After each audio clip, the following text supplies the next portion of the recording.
West ইন্ডিজের বিপক্ষে 2 ম্যাচের টেস্ট সিরিজের প্রথমটিতে আজ মাঠে নামছে বাংলাদেশ। ম্যাচ শুরু হবে আজ রাত 8টায়, যেখানে প্রথমবারের মতো টেস্টে নেতৃত্ব দিতে দেখা যাবে মেহেদী হাসান মিরাজকে। বাংলাদেশ কি পারবে ওয়েস্ট ইন্ডিজকে তাদের মাটিতে টেস্টে হারাতে? কি বলছে পরিসংখ্যান? ওয়েস্ট ইন্ডিজের বিপক্ষে এখন পর্যন্ত মোট 20 বার টেস্টে মুখোমুখি হয়েছে বাংলাদেশ, যেখানে দাপট ওয়েস্ট ইন্ডিজের। 20 বারের দেখায় কেবল 4 বার ওয়েস্ট ইন্ডিজকে হারিয়েছে মেহেদী মিরাজের দল। 2 বার হয়েছে ড্র, বাকি 14 বারই হারতে হয়েছে বাংলাদেশকে।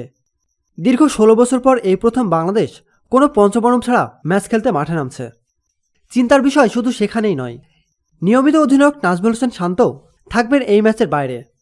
বেশ কিছু নতুন মুখ নিয়ে ওয়েস্ট ইন্ডিজের বিপক্ষে মাঠে নামতে দেখা যেতে পারে বাংলাদেশ দলকে। বাংলাদেশ ওয়েস্ট ইন্ডিজ প্রথম টেস্ট ম্যাচটি শুরু হবে শুক্রবার বাংলাদেশ সময় রাত 8টায়। খেলাটি সরাসরি দেখা যাবে টি স্পোর্টসের পর্দায়। প্রতিনিয়ত খেলাধুলার আপডেট জানতে খেলাযোগ টিভির সাথেই থাকুন। এতক্ষণ আমাদের সাথে থাকার জন্য আপনাকে জানাচ্ছি বিশেষ ধন্যবাদ।